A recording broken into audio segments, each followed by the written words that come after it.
Katika kuhakikisha uhifadhi wa misitu, mradi wa Folland unaotekelezwa na nchi za Tanzania na Finland umetoa elimu ya ubabuaji kwa kamati ya maliasili ya kijiji cha Mbondo. Mtaalam kutoka Folland anaeleza. Kwa jina naitwa Andrew Fernandes, natoka Folland. Leo tupo katika kijiji cha Mbondo, moja ya vijiji vya mradi, na tunawapa mafunzo wajumbe wa halmashauri ya serikali ya kijiji, lakini pia kamati ya maliasili ya kijiji, somo kuhusiana na ubabuaji.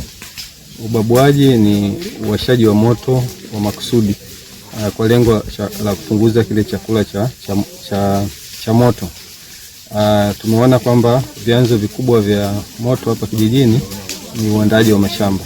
Sasa kipindi kile ambacho ni miezi ya moto, moto unakuwa mkubwa zaidi msituni unapokuwa umetokea.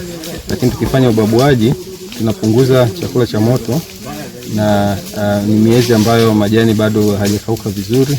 Kwa hiyo moto unakuwa sio mkali, lakini kile chakula cha moto tunakipunguza ili kipindi kile ambacho ni cha miezi ya moto, moto unakuwa hauna madhara sana kwenye msitu, na hivyo wananchi kuendelea kupata faida ya msitu wao. Kwa majina naitwa Python Kamnana, ni afisa msitu mwandamizi kutoka halmashauri ya Nachingwea.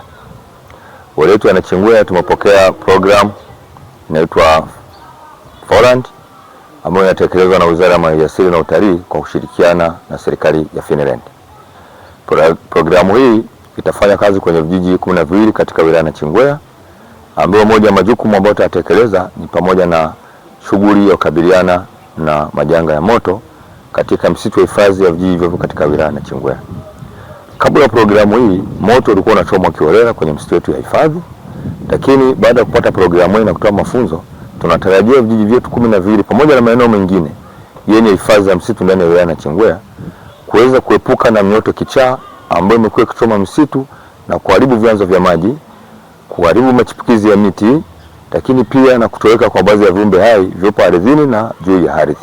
Hivyo tunatarajia baada ya mafunzo haya kukamilika, vikapewa vijiji vyote 12 mafunzo haya, tunatarajia kurejesha uoto asili ambao umekuwa ukitoweka kila mwaka, lakini pia kuna viumbe vitaanza kuonekana katika maeneo hayo, lakini pia na machipukizi yataanza kuwa mengi ndani ya msitu wa hifadhi, kwa sababu tutakuwa tunafanya ubabuaji wa awali ambao una madhara katika dhana nzima ya uhifadhi wa msitu. Naitwa Asia Saidi Chamba, ni mjumbe wa kamati ya maliasili kijiji cha Mbondo. Tumepata elimu jinsi ya kubabua nyasi kwenye msitu wetu na kwa muda maalumu, kitu ambacho kitatuletea tija katika ulinzi wa misitu yetu. Kwa jina naitwa Omari Awazi Mbunda, ni mwenyekiti wa kamati ya maliasili kijiji cha Mbondo. Tumeendelea kujifunza leo tukiwa tunazungumzia masuala mazima ni namna gani tunaweza kufanya zoezi la ubabuliaji katika msitu wa hifadhi ya kijiji. Na kwa nini tunafanya ubabuaji? Ni kwa sababu tunapofanya ubabuaji tunakuwa tumeokoa kuondoa zile nyasi au majani kwa wingi ambao ni chakula kikubwa cha moto. Na tunafanya ubabuaji katika kipindi hiki kwa sababu kipindi hiki bado nyasi hazijakauka sana na bado zina unyevu, lakini pia ardhi ina unyevu. Hivyo tukizibabua zile nyasi tutakuwa tumepunguza kwa kiasi kikubwa chakula cha moto ambacho kipindi cha kuanzia mwezi wa 7, mwezi wa 8, mwezi wa 9 na mwezi wa 10 ule msitu hautaweza kuwaka moto kwa sababu tayari tutakuwa tumeshapunguza yale majani.